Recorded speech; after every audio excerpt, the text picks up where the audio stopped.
Awesome to see you guys again. We have something a little different to discuss today. State of Decay has received a new update and game mode, so I figured this would make an appropriate discussion for us to explore.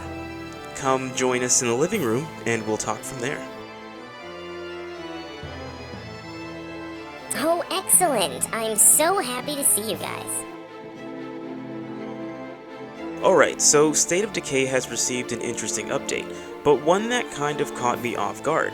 When I first heard of there being a new game mode, I figured that the Nightmare Zone was going to have a successor and make the apocalypse even worse. However, things have taken the opposite turn. Ah, yes, you're talking about the new Green Zone, which is supposed to be even easier than the Standard Zone. Plus, there is some new gear that one can get now, right? Correct, but let's not delay this. Junior?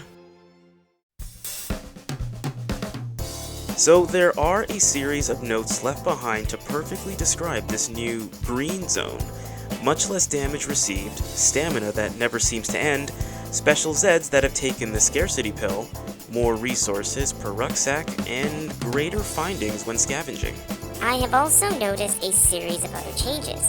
Getting the plague takes a lot longer, there is a permanent morale boost due to being in the Green Zone, and survivors are much more likely to have positive traits. Yes, this is true. The Green Zone seems to essentially turn all of your survivors into mini superhumans. It's a wonder how the apocalypse even came to be.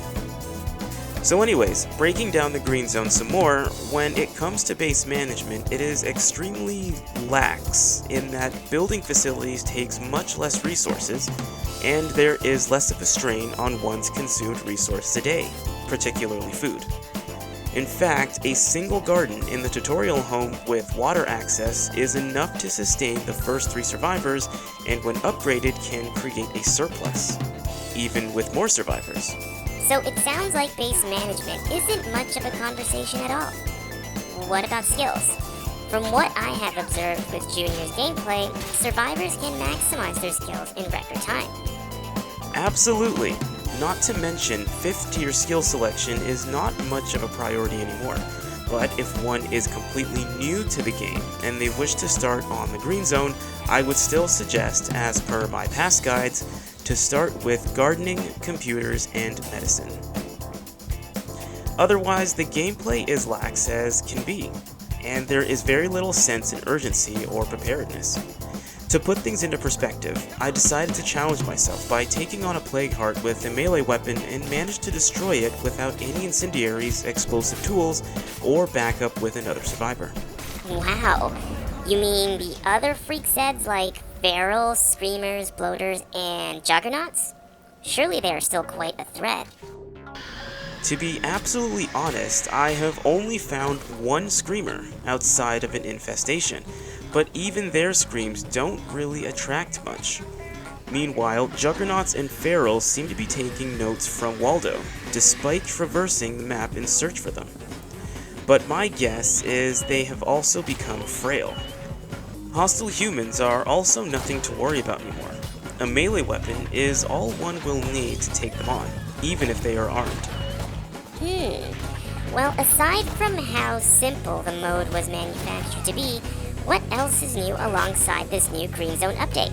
Well, we have the introduction of new clothing that can be earned from the bounty broker, and from what I understand, they are all inspired by Sea of Thieves. We have a new cutlass, which seems to only have the shortcomings in max durability and knockdown, which is common for bladed weapons, but it excels significantly in speed, ease of use, and lethality. We also have the blunderbuss, which really does not need much explaining. It performs similar to other shotguns, but with significantly less control and lower than average durability. And mind you, it is painfully easy to miss at close range. We also have the new Megalodon vehicle. It performs similar to a light vehicle, but doesn't feel quite as fast. However, it does have 4 units of trunk space, unlike the other light and fast counterparts that typically come with 3. Now, onto clothing, my favorite part. Provided one gets all of their bounties in order, one can get the new Naval Tricorn, the Buccaneer Bandana, the Kraken Hoodie, and the Sand Shark hoodie for those that like a colorful team of low-profile apparel. And lastly, the Pirate Jacket, which is my favorite.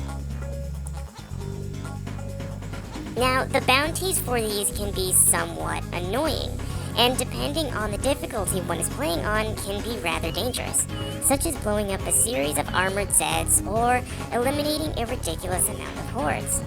There are some other new additions, such as the Bill's Rat Shovel as a blunt melee weapon, and the Spyglass Rifle, which takes those unstoppable 50 caliber rounds. Attaining this weapon is much easier than having to wait and save up for that special trader that spawns with the heavy weapons, so it may be worth one's time. Otherwise though, London, what do you think of this new green zone? I would say that the green zone is interesting, although not exactly to my taste, as I thrive on and look for greater challenges. Hence the nightmare zone has most of my attention. But it is valuable for its purpose, and that is being able to explore and do everything one can possibly want to do without the hassle of worrying so much about anything, really. In the green zone, you are essentially Superman, and each map is your sandbox. It's perfect for speedruns, exploration, or those who have never touched a controller in their lifetime. But nothing more than that. Otherwise, though, that is all this onion. And this onion. Yeah. That is all these onions have to say. Thank you very much for stopping by, guys, and we'll see you next time. Make sure you guys come back, okay?